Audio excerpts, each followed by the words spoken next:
జై శ్రీ మహాకాల్ అందరికీ పేరు పేరున నమస్తే. ఇంకొక సాయి చూపించిన మిరాకిల్ సేవ్ చేయడం. ఇది కూడా తిరుపతి నుంచి హైదరాబాద్ వస్తున్నాం మేము. తిరుపతి దర్శనం చేసుకొని నియర్ టు హైదరాబాద్ బాటసింగారం అనే ఒక ఏరియా ఉంది. ఆ ఏరియాలో ఎవరు చూసినా సరే, ఇప్పుడు ఆ ట్రావెల్స్ వాళ్ళకి అడిగినా ఎవరికి అడిగినా కానీ ఏమంటారు, బాటసింగారం అటువైపు నుంచి వచ్చేవాళ్ళు ఆ ఏరియా ఏదైతే ఉందో అది స్పాట్ డెడ్ ఏరియా అనమాట, యాక్సిడెంట్ ప్రోన్ జోన్ అనమాట అది. సో ఆ ఏరియాకి రాగానే అంటే కొంచెం అంటారు కదా, ఇక మిడ్ నైట్లో ఎక్కువ శాతం యాక్సిడెంట్స్ అవుతాయి ఆ రోడ్ల మీద.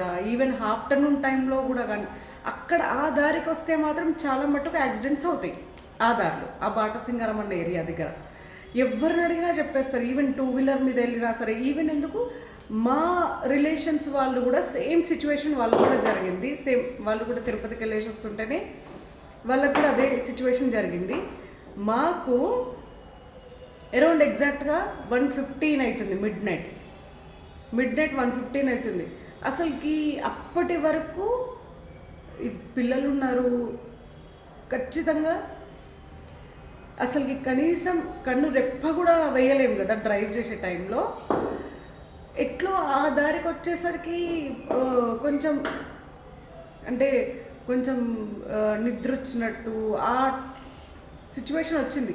అఫ్కోర్స్ నేను డ్రైవ్ చేయట్లేదు, బట్ ఫ్రంట్లో కూర్చున్న డ్రైవ్ చేసే వాళ్ళకి కూడా చాలా పర్ఫెక్ట్గానే ఉంది. కానీ అక్కడికి వచ్చిన తర్వాత ఏమైందో ఏమో తెలియదు, ఒక 5 మినిట్స్లో, వితిన్ 5 మినిట్స్లో కంప్లీట్ మొత్తం కార్ అంతా డ్యామేజ్ అయిపోయి అంత యాక్సిడెంట్ ఫేస్ చేసినాం ఆ టైంలో.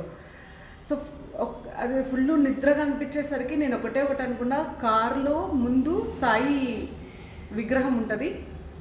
సో సాయికి ఒకటే అనుకున్నా, బాబా అసలుకి చాలా నిద్ర వస్తుంది. ఇప్పుడు ఎంత డ్రైవ్ చేసే వాళ్ళు ముందున్నా కానీ మనం కొంచెం మెలుకుంటే కొంచెం చూసుకున్నట్టు ఉంటుంది కదా. అస్సలకి నాకు అర్థం కావట్లే, ఫుల్ నిద్ర వస్తుంది బాబా, అసలుకి కళ్ళు ఓపెన్ చేసి పెట్టలేకపోతున్నా నేను అన్న సిచ్యువేషన్ ఎదురుగా. కానీ సాయికి చెప్పుకున్నా, నువ్వు ఉన్నావు కదా, నువ్వు చూస్తూ ఉంటావు కదా అని జస్ట్ ఒక 2 మినిట్స్ కళ్ళు మూసుకున్నా అండి. నేను ఒక్క 2 నిమిషాలు కళ్ళు మూసుకున్నా చూడండి. ఆ కళ్ళు మూసుకుని ఒక 2-3 మినిట్స్లో ఎగ్జాక్ట్ రామోజీ ఫిలిం సిటీ ఉంది కదా, అక్కడ యూటర్న్ ఉంటుంది. రామోజీ ఫిలిం సిటీ ముందే యూటర్న్ ఉంటుంది, డివైడర్స్ అవన్నీ కూడా పెట్టేసి ఉంటాయి అక్కడ. సో ఆ స్పాట్కి వచ్చేసరికి ఆల్మోస్ట్ ఇక బండి మొత్తం రైట్ సైడ్కి టర్న్ అయిపోయింది మాది. అదేమంటారు, ఆ డివైడర్లు పెట్టడము అవన్నీ ఉన్నాయిగా, అవన్నీ కూడా దాటేసి రైట్ సైడ్కి వెళ్ళిపోయింది. మా పక్క నుంచి ఒకటి డీసీఎం పోతూ ఉందన్నమాట. వాడు అరుస్తున్నాడు పక్క నుంచి. అవేవి మైండ్కి వినిపించట్లే డ్రైవ్ చేసే వాళ్ళకు కూడా. లాస్ట్కి బండి మొత్తం కదులుతూ ఉంటుంది కదా, కదలంగానే లేచి చూసేసరికి ఆల్మోస్ట్ నా పక్కకున్న డోరే కానీ ముందు ఏసీ బ్యాగ్స్ కానీ ఏవైనా సరే మొత్తం డ్యామేజ్ అయి ఉన్నాయి. 2 పిల్లలు చూస్తేనేమో పక్కన నిద్రపోయి ఉన్నారు, కూర్చొని ఉన్నా. ఇటు రైట్ సైడ్కి అద్దం పగిలి ఉంది, అంటే మన డోర్కి అద్దం ఉంటుంది కదా, అద్దం పగిలి ఉంది. కారు అసలుకి ఎట్లా అస్తవ్యస్తం ఉందంటే 2-3 మినిట్స్లో జస్ట్ ఇట్లా కళ్ళు మూసుకొని తెరిచే లోపలనే ఆ సిచ్యువేషన్ ఎదురైంది. ఇక కారు పక్కకు ఆపి ఆ మిడ్ నైట్ 1:20 అరౌండ్ 1:15 ఆ టైము 1:20 అయింది యాక్సిడెంట్ అయ్యేవరకు. పక్కకు ఆపుకొని ఎవ్వరు లేరు రోడ్డు మీద, వాళ్ళు వీళ్ళు ట్రావెల్స్ వాళ్ళు తప్పితే ఎవ్వరు లేరు.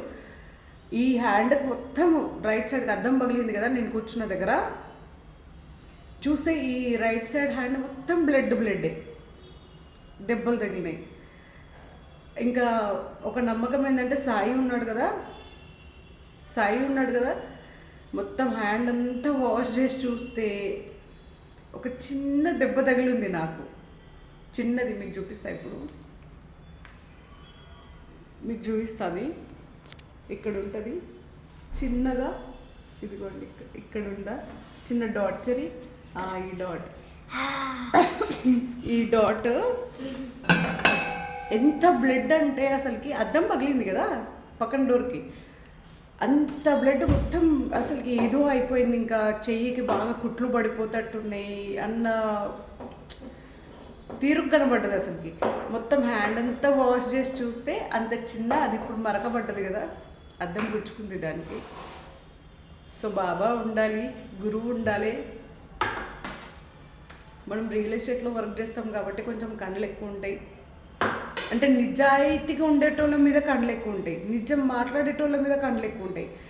కాబట్టి ఎవరైనా సరే, వీళ్ళు ఈ వర్క్ ఆ వర్క్ అని కాదు, ఎవరైతే నిజంగా మాట్లాడతారు చూసినావా, నిజం నిలకడగా మాట్లాడతారు కదా, చెడును ఎదిరించి నిలబడతారు కదా, వాళ్ళ మీద కండ్లు ఎక్కువ.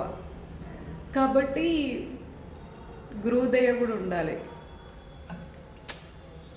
స్వయాన సత్యరూపుడు శివుడే కాబట్టి మనం నిజాయితీ ఉంటే దేవుడు మనకు సపోర్ట్కి వస్తాడు.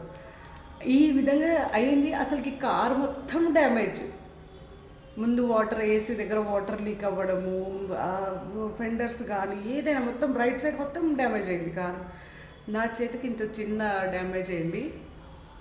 నేను అనుకున్నా, బాబా మీరే దిక్కు, సాయి దిక్కు, ప్రతి క్షణం సాయి దిక్కు. నేను ఇప్పుడు ఇంకా చాలా ఉన్నాయి, ఇప్పుడు ఒక్కొక్కటి చెప్తుంటే నాకు గుర్తుకొస్తున్నాయి.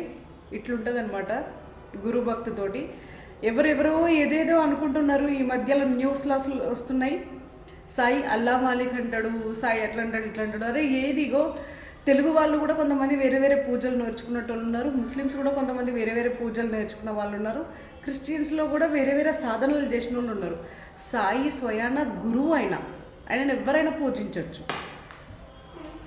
మనం టీచర్ దగ్గరికి వెళ్ళి, టీచర్ మీరు ఈ కులం ఆ కులం అని అయితే మనం టీచర్ని అడగం కదా. మన స్కూల్లోనే అటువంటిది దేవుడు ఇంత యూనివర్సల్ పవర్తో ఉన్న దేవుడిని ఎందుకు కులంతో గోత్రంతో చూడొద్దు కదా. మనకు హెల్ప్కి వచ్చిండు, మనల్ని రక్షిస్తున్నాడు అంటే ఎందుకు చూడొద్దు. సాయికి అయితే అబ్బా ఒకసారి మీరు కూడా కనెక్ట్ అయ్యి చూడండి, మీకు ఎట్లా మిరాకిల్స్ వస్తాయి, మిమ్మల్ని ఎట్లా ప్రొటెక్ట్ చేస్తాడు. మీరు నిజాయితీగా ఉండాలి సుమి, మీరు నిజాయితీగా ఉండాలి. ఎదుటోడు ఎవడు ఎట్లున్నా కానీ మీరు నిజాయితీగా ఉండాలి. చలో ఇట్లు మీ శ్రేయోభిలాషి. Thank you so much. గంట కొట్టండి, బెల్ ప్రెస్ చేయండి, నోటిఫికేషన్స్ వస్తూ ఉంటాయి. Like, share and subscribe to my channel. Thank you so much. ఇట్లు మీ శ్రేయోభిలాషి.